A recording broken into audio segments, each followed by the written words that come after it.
school চারটায় নইলে চলো স্যার দিকে অথনিতে টিউশনি খোলাই কিতাব টিউশনি খোলাই মাস্টারের কাছে যাইতে বুঝমু অথনিতে কিতাব খোলাই আবার কিছু কর ফুড়ি বলা যায় না ভাই কিতাব খোলাইছো দিকে ফলাবো ও হুনরে বা আমি তো বলাই আর আমি তো ইগো কিছু ছাত্র গাদা বুঝো দিকে আমার সামনে দুই এখন ফলাও পয়কার পার রয়কার র পারো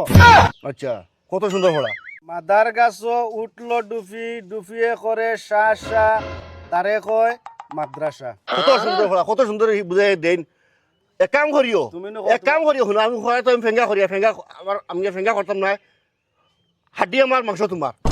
যাও দেখবা তোমার ভাই পড়া হইব আও ঠিক আছে বলা করি ফলাইও ইগু সংখ্যা কত এগুলো তো 60 ইগু নয় এগুলো 60 আর ইগুরে ইলা ইলা হইতো না ওইকে তো কইছে হাড্ডি তার মাংস আমার ইগুদি মারলে তো হাড্ডি গুডি ভাঙি যাইব ছাত্র স্কুল চারটায় নইলে পড়া হইতা